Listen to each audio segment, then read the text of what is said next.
As a teacher, you could stay focused on the curriculum, or you can tap into the emotional atmosphere in your classroom and be transformational.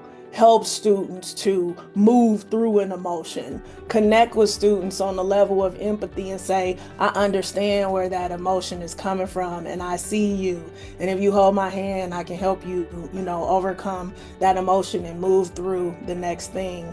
If you really do want to have a successful classroom where students are able to understand the curriculum being taught, you have to be a person that helps them self-regulate by co-regulating, right? You are co-regulating along with a plethora of different students in different circumstances. So that leaves you vulnerable. It leaves you open. Sometimes it makes you more tired, right?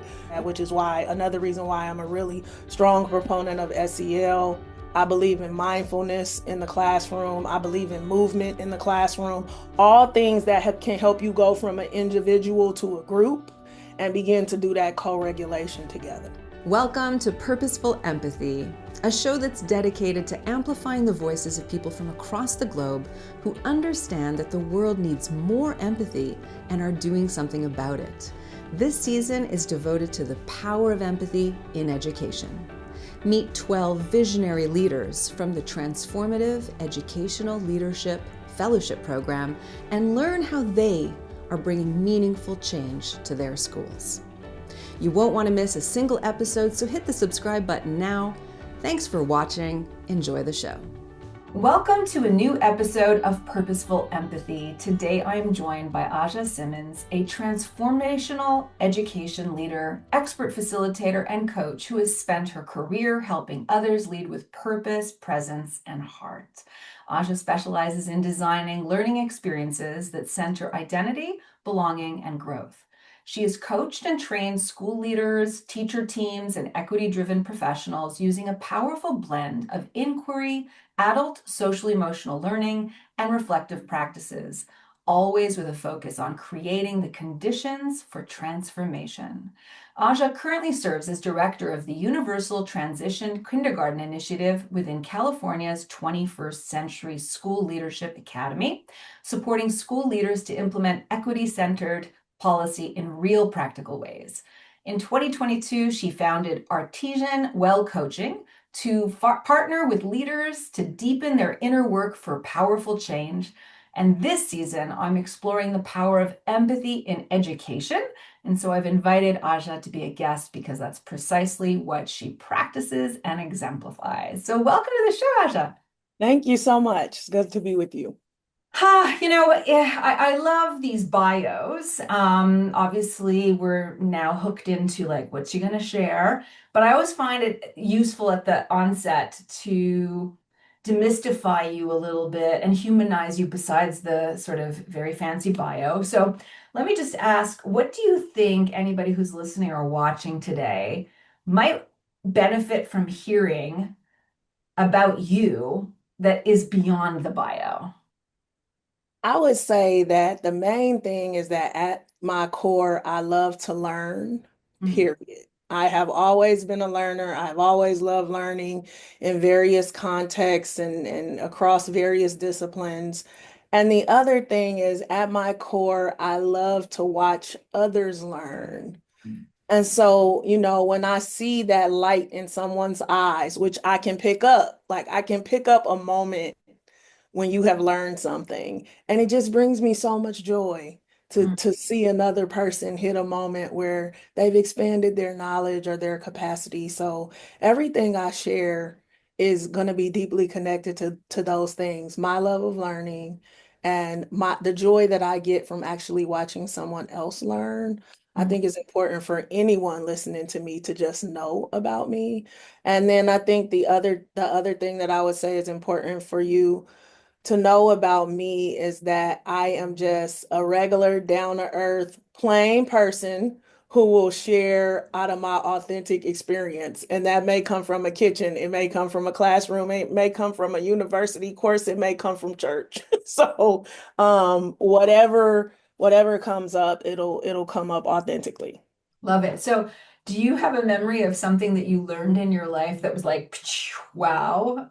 There are so many things that kind of really blew my mind, but most recently, my daughter is a big part of my life. So like being a mom has consumed a lot of things.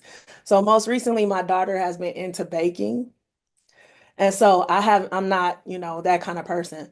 But going into the kitchen and watching the chemical reactions and the science that takes place when you bake something, is really mind blowing, right? It just draws all my attention in and I enjoy it. And I actually use a lot of baking metaphors now when I'm thinking about things or trying to break something down and making connections. Has being a parent changed how you feel about teaching? Being a parent has changed everything about me. Everything. I think I was always a teacher who was interested in the stories of my students because I wanted to be really impactful. But being a mother has helped me to understand how important every single moment that we spend with our kids is and how powerful they are. So I think a lot about, am I creating or stepping into education environments that I would be satisfied with my daughter being in? And that's a whole nother level of contemplation. Mm, mm, mm. I like that. I love that. Okay, so let's dig into this. In your career as an educator, you really care deeply, profoundly about social and emotional learning, right? SEL. So you're like a champion of that cause. I'd love to know why you're so committed to SEL and how it shows up in your work. Yeah, so SEL wasn't a term I always knew. I didn't know the term social and emotional learning, and I wasn't always connected to the field. What I was always connected to was the experience students were having in my classroom.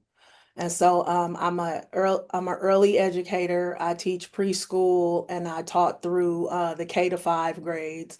And much of my career was spent looping with fourth and fifth graders.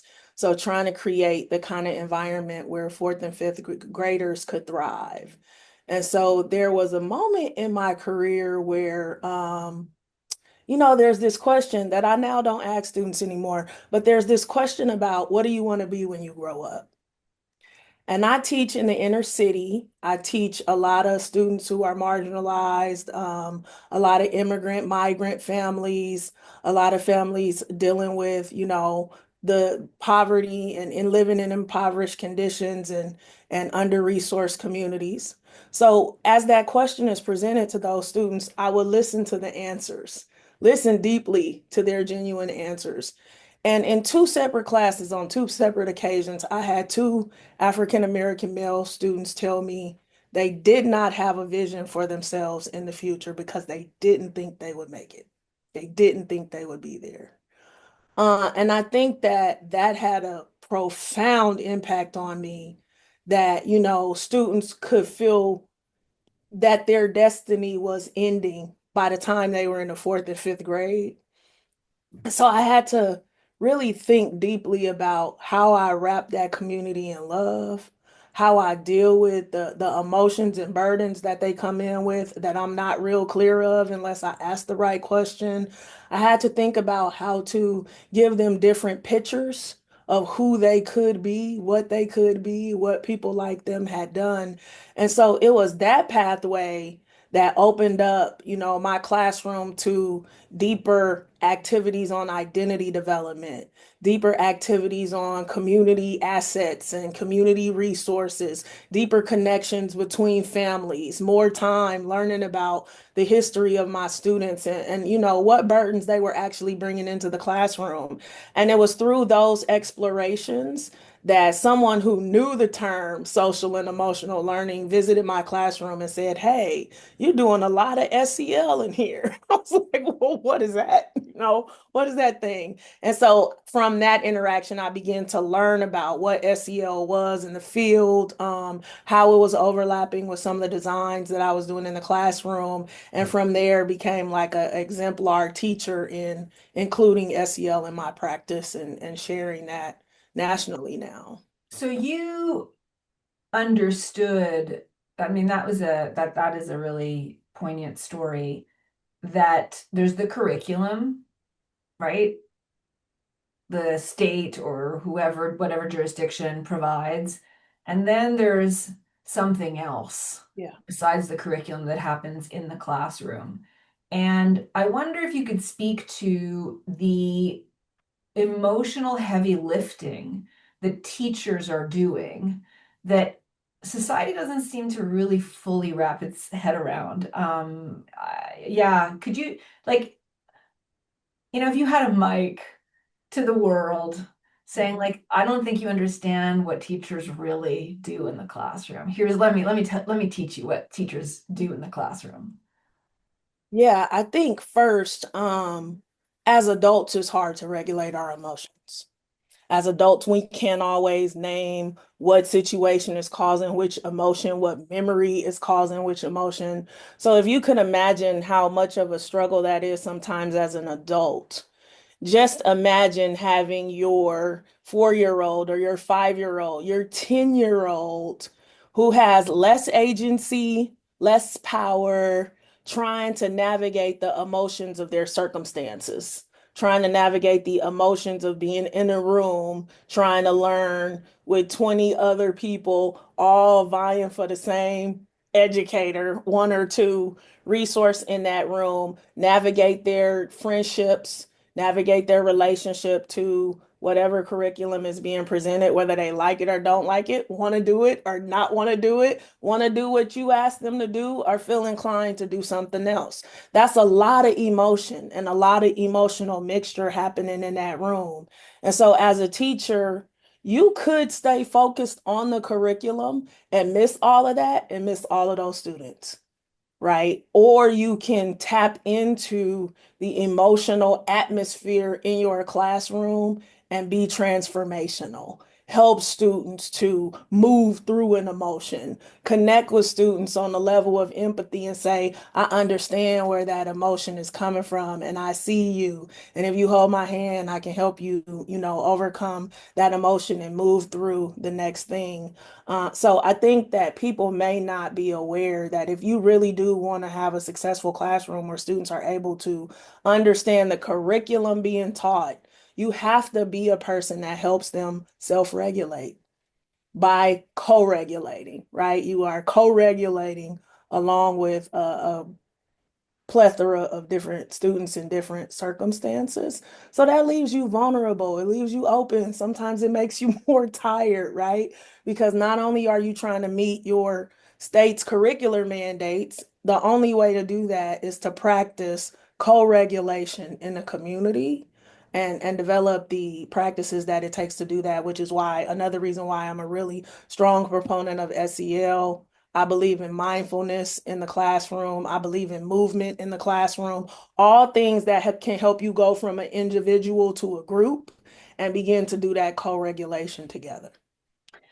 I'm listening to you, and you just hinted at it that sometimes it's pretty tiring. I imagine. Okay, so I for the very first time I was asked to give a talk in my daughter's grade 3 class for an hour on empathy, which was my pleasure to do.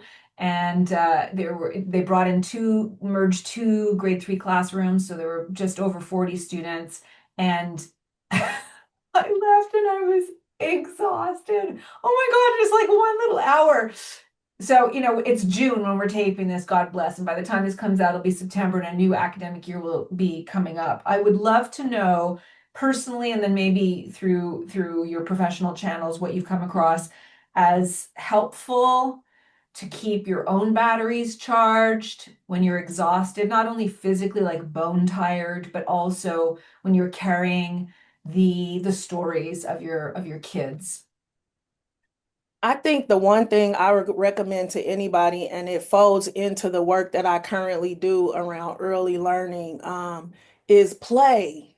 Mm. Not just play outside of your work time, but find those places in your practice where you play together as a group, where you're able to bring your whole community, the students and you, into some sort of play. And that can look different. It can look, it can even be embedded in academics, but are you building with clay together? Are you playing a game together? Are you having some free choice time where you move around to different centers and play along with students because there's banter that happens in play and it's not hierarchical. You know, when you play, you get on the same level as the kids. You have just as much of a chance to lose as they do, right? So it kind of eliminates some of the hierarchical nature of the classroom, relaxes us, brings us into a different energy, and then you start to have this banter with older and younger kids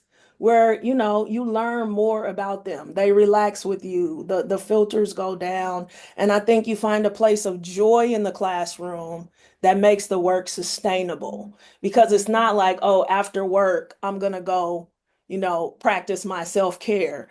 I don't think that's a sustainable model. I think you have to find self-care in the work, which means you need opportunities to play alongside your students so that every day you have those ebbs and flows where you might have a highly stressful moment in the day, but you've built that into a mindful minute where everybody takes a break and does some breathing together. And then you go into something that may be collaborative and small group where you have the flexibility to move around. Then you have a no stakes moment where you can banter, you can relax, you can be free, but you stay together. And so you build sort of a day. I learned to do this as an elementary school teacher really well, to build days that had all of the components Mhm. so that there is so much joy in the work that you don't burn out on a day to day because you've built in sustainable practices. And I'll just share this brief story. My daughter has epilepsy. And so we found out she had epilepsy when she was 3. Her neurologist and her physician are fabulous people. And sometimes they just drop lines on me that I'm like, oh, that's so brilliant. One of the things about her epilepsy is that when she has a seizure, she loses control of her bodily fluids. So her doctor was sharing with me, you have to become her nervous system. You are teaching her brain to regulate itself and to be calm. I didn't know that as a teacher, but I know it now as a mom, that when my daughter is little, we are one nervous system. My nervous system will teach her nervous system how to be in place and space.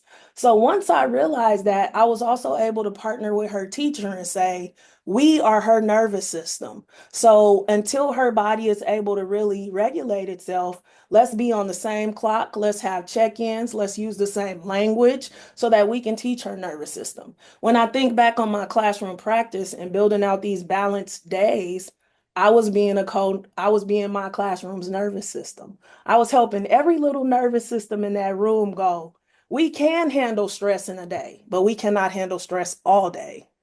We can do a challenging activity for 45 minutes, but we won't do challenging activities for 3 hours. Hmm. We can handle hard things if we balance our day. And so that's just something I've come to know. Okay, so you make such a convincing case for SEL in the classroom. What do you think the people who don't support SEL are missing? Like, why is there resistance to this? I think a lot of people that don't support SEL fundamentally just don't know what it is. I think they think it's some sort of indoctrination. I think they think it has to do with separation and division, or, I think people go into like culture and politics and all of these things, and that they really don't know at the heart of social and emotional learning is just an acknowledgement that we are emotional beings and that we cannot move in the world separate from our emotions because our emotions give us information about whether or not we are safe. And so I would say, as I engage with people about SEL, soon as someone tells me they don't agree with SEL, my default is they don't understand what it is. Mhm. So how can I, as opposed to going back and forth with them about whether or not SEL should be done in schools, is how can I expose them to, at its core, what SEL really is. Yeah. Um, I guess there has to be a little openness. I mean, I've mentioned this already once or twice before, that when I came across when I was doing research, um, I discovered that years and years and years ago, a group of all male scientists were trying to figure out what to call our species. And they were trying to decide between Homo sapiens, which are thinking men, or Homo sentiens, which is Mhm. feeling men, and they went with the thinking. I think we're stuck in this model of like the only thing that matters in the classroom or in a school is up here. Right. And we've got a lot of this and like all the other parts of our bodies, right? And you're just basically saying we're to be human, we have feelings and we have emotions, and that is part of looking at us as a holistic, in a holistic way and Yeah, treating the whole person. absolutely. I think that's absolutely true because we show up in every space we are in, whole people. We learn to compartmentalize, but my whole being is there, whether that's distracted and you know it, angry and you don't know it, you know what I mean? But I'm there. I'm just angry and covering it up, Mm. right? My body is there. The pain in my hip is there. I'm just not acknowledging it. And so we learn to self-harm when we don't acknowledge the wholeness of our being. And I think I discovered that I really needed to make space for students to be able to do that, which meant I had to be a certain kind of teacher. Um, and I worked really hard at trying to create a classroom where students felt comfortable with me enough to be able to be their full selves. Do you have any, I'm putting on the spot here, Asha, but any memory of a moment where you modeled something and a student, like, you alluded to the light bulb moment when a kid gets it, but can you think of a moment where a student like had a change of behavior as a result of bringing in some new practices around mindfulness or Absolutely.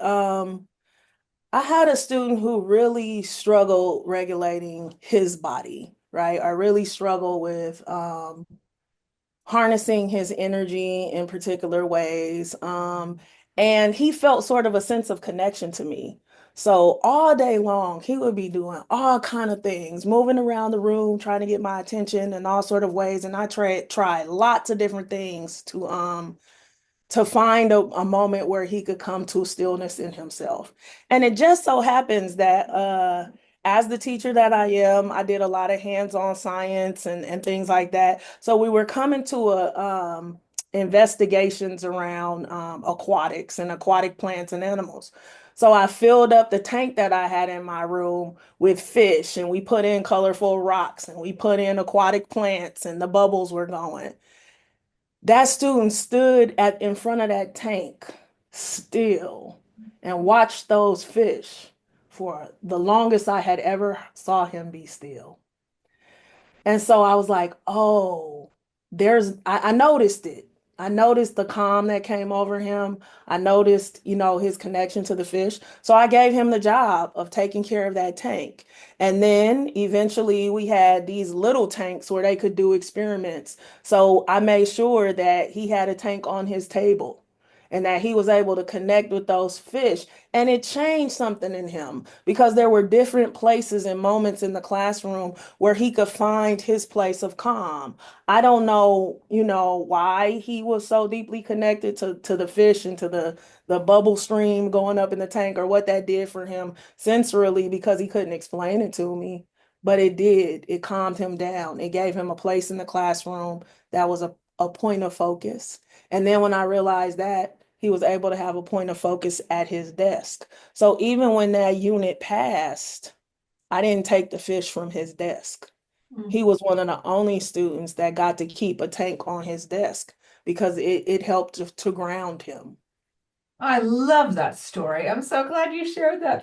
I have a beautiful vision in my mind of this boy that I don't know what he looks like, but looking at this tank, this fish tank. Um, what would you like parents to know? You're the SEL whisperer, and you got it going on in your classroom. You're doing really important leadership development. What would you like to whisper to the parents? I would say to parents, connected to the example that I just gave. Slow down enough to practice noticing. Because there are so many things that our children will tell us by showing us because they can't tell us. So if I didn't notice the amount that, you're like, oh, he's still over there. Like, oh, he's still over there. If I just dismissed that, I wouldn't have noticed that, oh, actually, that water, those bubbles, those swimming fish are helping him to regulate. He's still.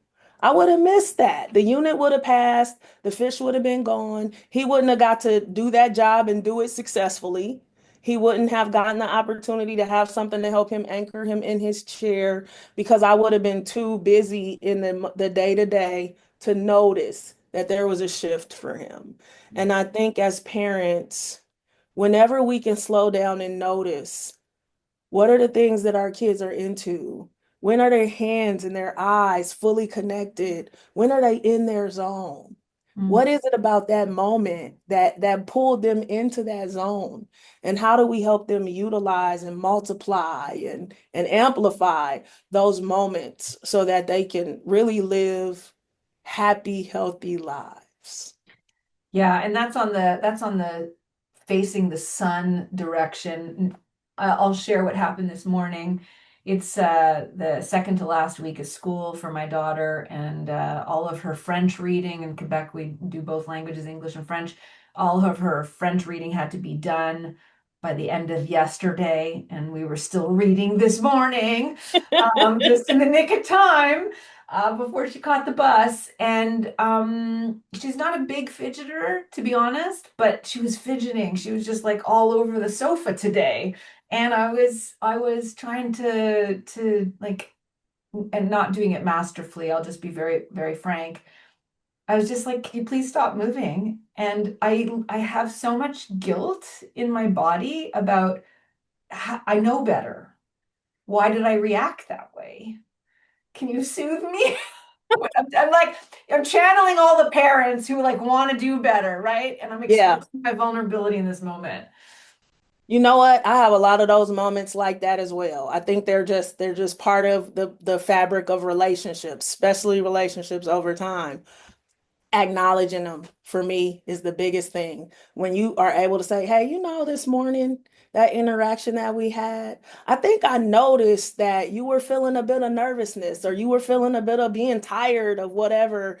And instead of me acknowledging that feeling, I just asked you to stop what I saw. And I just wanted to say that, that happened. And next time I'm going to try to respond in a different way because I think it will model for them that yes, you make those mistakes. You may say something sharp. You don't have to be a perfect parent. I think you just have to be an honest parent Mm. because our children are so resilient and they are so much better at empathy than we are. And so, I mean, I think I just find with my daughter, but just on the flip side of that, I would go to what she says back to me sometimes might hurt my feelings. So when she reflects her honest experience back because I opened the door to say, hey, I did this thing, when she goes, yeah, mom, and says whatever she wants to say about how it impacted her, sometimes my feelings are hurt. But I think it's important for me to, once the door is open, receive what the impact on her was, and Mm. then just say, yeah, I'm so sorry. That wasn't my intention. Thank you for Because that my feedback. daughter is 10 now, and sometimes even if I reflect, it's not like that's the end of it. She's like, now I want you to know how that made me feel. So I'm like, that wasn't my intent. I'm so sorry. Mm, mm. Oh, love this. Okay, so is there anything in your childhood that you think prepared you for who you are today and the work you do? Yeah, I'm gonna point to two things. The first one is something that in my 40s I have come to be able to talk about.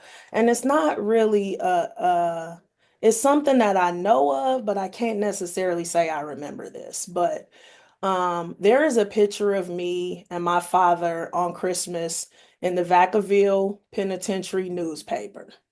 So it's Christmas Day. I'm there with my dad, opening gifts. My dad is in Vacaville. My grandmother made sure that he got to be a father from prison. And so I carry with me this picture of the Vacaville newspaper, me on my daughter's lap, and the headline is something about inmates and their children on Christmas. So I grew up with an incarcerated parent. However, I don't know how many of my classroom teachers knew I had an incarcerated parent. I don't know how many of them cared that I had an incarcerated parent or that that was part of my childhood experience. But I do know that I learned to carry shame about that only in school spaces because there was no shame about it in my home to the point where I'm there I am in the Vacaville newspaper because that's how much my grandmother and my grandparents wanted to make sure we were in my father's life. They took us to Vacaville. They met. I don't have any memories without my father. But in education spaces and school spaces, I had shame about it. And so I didn't talk about it. As an adult educator, I would talk about anything in my experience except growing up with an incarcerated father. And so I think that that has allowed me to have empathy for the students who are walking around carrying shame about their stories.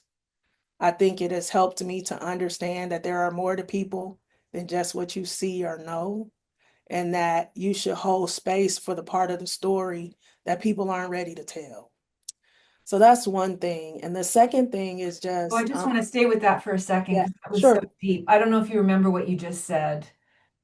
Do you remember what was the last sentence? I think you should hold space for people For who, the part of people's stories that they're not ready to tell. yeah, okay. I think we have to, there are some people who we may think are perfect, people who we may think don't have any struggles, people who, you think you know their story.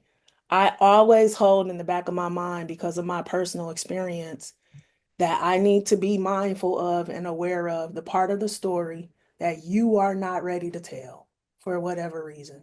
And make space for that. Be open to that. And then acknowledge that it's probably there. Because I think, given the history of the world that we live in, all of us have something in our story that we may not be ready to tell, given a particular context. And I tried to hold that for the families that I serve because I know some of them were immigrants, some of them were illegal, some of them were not necessarily documented. Some of them come from some of my students had incarcerated parents or parents who were dealing with addiction. Some of my students may have been unhoused, right? So you don't come to school on the first day and go, hey, teacher, my mom's in jail. Or hey, teacher, my mom was deported. You know what I mean? You don't show up like that. So for me, it's like, because I know that was carrying a story that I wasn't ready to tell. I wanted to make space in my classroom to understand that each student that comes in my room has a story that they might not be ready to tell me, and that I need to be able to hold space when the time permits or when it comes up. That's such an important lesson. And I also think it works for the students who may be highly dysregulated and showing, maladaptive or whatever you want to call it, behavior to also extend grace, knowing that they might also have. Like absolutely, like whatever behavior is showing up here is giving me an indication of an unmet need. That unmet need may be in my classroom, that unmet need may be somewhere else. But if I can attend long enough to get you to trust me to help me see what that unmet need is, then I can create a classroom environment and a space where, even if for a moment in time, for an hour in a day, for 2 hours in a day, that need is met. So I'm curious. I mean, this is not part of the line of questioning, but just for fun, since it's come up in my head, what do you think about AI and learning robots that are going to have relationships with kids that could help them some way, somehow, to listen to them, help them feel seen? How do you feel about that? I'm curious. This is interesting. It's an interesting thing that you bring up AI. One, my gut reactions have nothing to do with SEL. My gut reactions have to do with climate change and the amount of energy that AI utilizes is the first place I go is like this is a climate catastrophe. But then to think about SEL, I really don't know. I'm not a I don't think I have enough expertise in that area to really make a judgment because as I said, there are probably some folks who would benefit from some sort of AI interaction algorithm that might support them. And then there's so much overload with technology and screens and the increase in suicide rates and all of the things that are happening with this generation, even down to their vision, right? The nearsightedness in children and their relationship to screens. I think this is a really complex topic that, to go back to one of the metaphors you used earlier, if we just isolate the conversation to like the head or this, we're going to miss something. So Mhm. when I think about the use of AI, I can't think about it separate from energy. I can't think about it separate from bias and programming and how it's utilized in people of color, how people of color would interact. So it's so complicated that I'm like, that's not my expert area. I don't have an answer.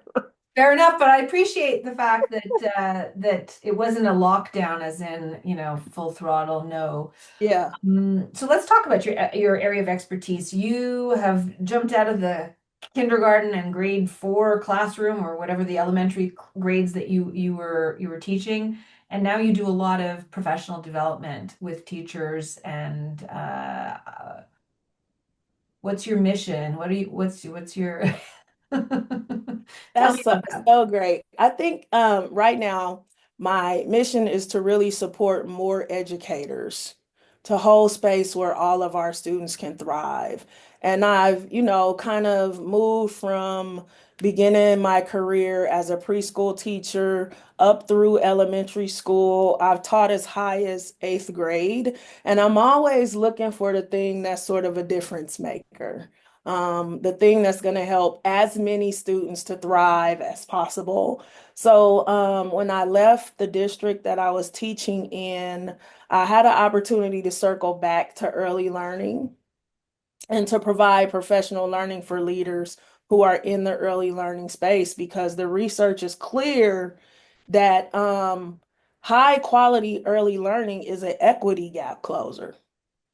The research is very clear that if students have high quality early learning experiences, that you can actually close the achievement gap if those experiences are then followed with quality first, second, and third grade. So for that reason, my mission now is to help more leaders understand the impact of the early years, to help more teachers hear stories of different cultures' experiences in the early years, understand the unspoken stories that are out there that we know exist, and then be able to advocate for classroom environments that are structured where our students can get their needs met, and to return play to children, to bring back play to all of our kids because it's such a game changer for social and emotional development and cognition that all of our students need the opportunity to play. So that's my mission. Not to mention collaborate, right? Like there's just a need for more collaboration. So, Absolutely. We cannot do this alone. mm, And we can't, just the empathy that I see coming from you as I tell you my story, as I told you about growing up in Vacaville and San Quentin. That is a game changer then for you thinking about, okay, there are 4-year-olds who are having this experience, right? I wouldn't have thought about that because, maybe I didn't have any connection to the carceral system. Teachers don't often look like the students that they're serving and their experiences don't match. So when we can provide professional learning that opens the door to other people's stories, then you can become advocates for all of our students because you know more stories. And I think at its heart, that's what my mission is to create more advocates because you know more stories. And so, each one teach one as we're able to share the stories of our children and their families. I love that. Is that the work you're doing with Artesian well coaching? Artesian well coaching is separate. It's in the same arena, but it has a different mission. That work I'm doing with 21st Century California School Leadership Academy, sharing stories with California leaders and talking about equity. Artesian well coaching is designed to do the work where you get to reflect on your moment, right? Where you get to discover that actually that moment that is propelling me forward happened when I was 6 or 8. And this is what my forward mission is based on that moment. So, what I practice is helping people discover themselves, notice themselves, and then think about how they can use that noticing to empower them to take the steps toward the leader they want to be in the future by Mm, having an opportunity to uncover and discover the gems on the inside.